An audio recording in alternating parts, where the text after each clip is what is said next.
Ho, ho, ho. So as you guys and girls can see, this hat used to fit me when I was a kid, but unfortunately doesn't fit me anymore. Anyways, how you guys doing? Blade or Aaron here from the Otaku team. And as you guys and girls know, we're participating in the 12 Days of Anime. This is our second batch of videos. If you haven't already, go check out our first batch. It was us talking about our favorite moments from the podcast of this year. And, that was a fun video for all of us to do, and we really enjoyed that. This batch of videos is us talking about our top 5 favorite anime of 2016. Now, as you guys and girls know, not everything is fully finished yet, as of recording this. Maybe some things have just finished recently, but a few of the shows that I am actually putting as honorable mentions are not done yet. So unfortunately, I figured, you know what, I'm going to put them as just honorable mentions and not put them in my top 5, because I would feel like that is kind of unfair because the other shows that I have on the list are fully finished. Anyways, and guys and girls, I hope you enjoyed the rest of this video.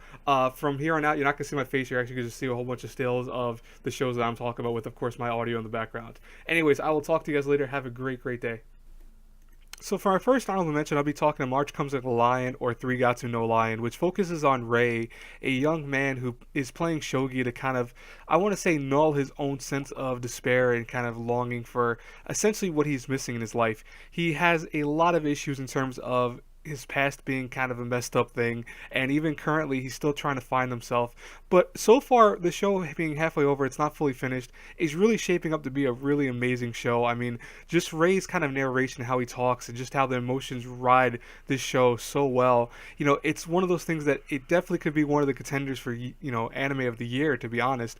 But as I said before, it's not fully finished yet, and it still has, I think 12 episodes left to go, so it can go anywhere from here. It could get better, it can get worse, so I can't really put it on the top 5 list, but I really did want to. But honestly, you definitely should go check out March Comes Like a Lion if you really like emotional type anime. So for my second honorable mention, I'll be talking about Yuri I Switch, which right now has some mixed opinions in the anime community, to be sure. Some people love this anime and some people utterly hate it. It's got some controversial concepts and topics that caused a lot of people, I think, to not give the show a chance. And unfortunately, it's a worthwhile show, to be sure.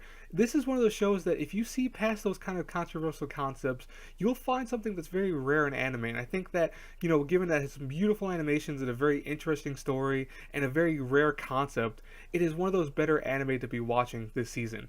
So the concept of the show is that we have Yuri, a young ice skater who is trying to be the world's best, but at first is faltering and trying and failing horribly. Luckily, his idol, Victor, who is a world's leading ice skater currently, comes in and kind of becomes his coach and teaches him to be a better person and also to be a better ice skater throughout the course of the show.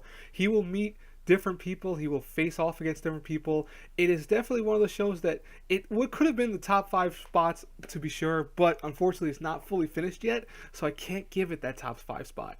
But right now, it is definitely worth checking out if you haven't already. And I'll say right now, like I said, it has some controversial concepts, but if you see past that, you'll see that this show is definitely worth watching. So starting this list off at number 5 is Sweetness of Lightning, which really, this show blew my mind away. I mean, it has everything emotion-wise in terms of sorrow, joy, laughter, comedy, everything you can want in an anime it had. It follows a young man who is both a parent and a teacher, but he's also a single parent. And he's trying to take care of his young daughter and struggling to do so. I mean, he's trying to just give her everything that she needs, but he feels like he can't do it, namely in making her food. But luckily, he runs into his student who is able to help him cook. And, with her in tow and kind of with his own skills, he becomes not only a better person, but a better father. And the course of the show and the kind of concept of the show is just kind of seeing this man grow up and seeing his young daughter grow up safe and all that. And it just is one of those shows that really brings out a lot of emotions. I mean, I was always laughing at the cute moments and I was always crying at the sad moments. It really puts you on an emotional roller coaster. And honestly, if you don't enjoy this, I don't know what you'll enjoy in terms of emotional type shows. So at number 4, we have Alderman of the Sky, which is a very interesting anime because it takes both military anime and fantasy anime and kind of combines them together. So the concept is that we have a group of students who get shipwrecked on an island with the princess of their country, and they survive together, and what she does is she gives them all military rank, and from there on they actually join a war against an empire and have to kind of come to terms with both being young warriors and young soldiers. Now the show has a lot of different emotions in terms of kind of, you see a war that's going on and you see it through the eyes of young people. There are times that they really don't understand what they're fighting for, and there are times where certain characters are trying to figure out what they're fighting for, and that is where the show's biggest strength and draw comes from, is that unknown concept. And I wish there's a second season for the show. Right now there's no second season confirmed for it, but it was such a great show. It was done by Madhouse. It has some nice animation. Overall, it's just a wonderful show. It's definitely one of my top favorites of this season of anime. At number 3 is Danganronpa 3, which that's kind of ironic, but that's just how it worked out in this sense. Now, what was cool about this show was that it did something very different that we have never seen before, where it took a show and kind of split into two parts. It had a future arc and a past arc, essentially, or despair arc, as they quote unquote name it. And what's very interesting is both of these arcs kind of work together to make one coherent story, and then there's one final episode to kind of air, which shows and kind of wraps up everything, and more so is like the future and the, as they say, hope arc. Now, I really love the show because I'm a huge fan of Danganronpa in general, but it was such a great show because you got very mixed emotions. You got a lot of times where you saw these characters struggling to survive in very horrible situations, and at the same time also infused a kind of comedy. It kind of instilled hope on people, hope, instilled despair. I mean, there was an episode of the despair arc that actually did make me cry, and I did a review on it where I did ball up in tears. But this show was so awesome, and the way they did it was so cool that it's definitely worth being in the top 3 spot. At number 2, Niver, which Niver, I mean, this show was just awesome all around. It had a little bit of everything, but it was so unique and so different. It was done by Trigger, and it was 12 episodes long, but it was one of those shows that it blows your mind away with how there could still be very creative and different anime to come out in the world today. So the concept is that we have a group of high school students who really don't know each other too well, but they're in the same class, ironically enough, and they end up getting put into this Kisniver system where they feel the pain of one another, not just on an actual physical level, but on an emotional level as well. And over the course of the show, you see them dealing with both being friends with one another, trying to find friendship with one another, and dealing with this weird kind of occurrence that they've had to deal with all of a sudden just thrown upon them. It's a bit of comedy, it's a bit of drama, but overall was so different, it's so unique. I love the cast of characters, I love the music. I mean, the opening is one of my favorite openings of all time.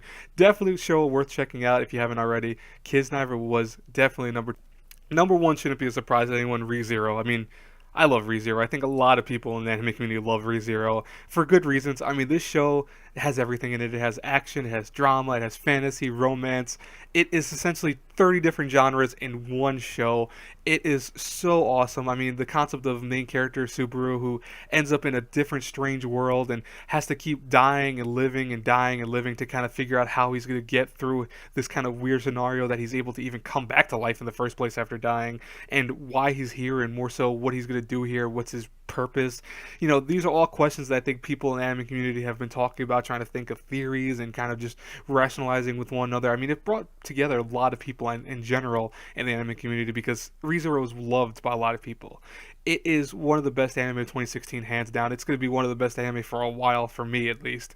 But anyways, I hope you guys and girls enjoyed this top 5 anime list with the honorable mentions included, of course. I hope you guys subscribe to the Otaku team because, hey, we are still doing videos. They'll be coming out within the still 12 days of anime, so definitely go check out everyone else's. Miles should have been up before me, so that was Professor Anime, should have been that one.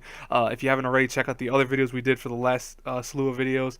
And like I said before, I hope all of you have a great and blessed day. I will talk to you later. Bye bye.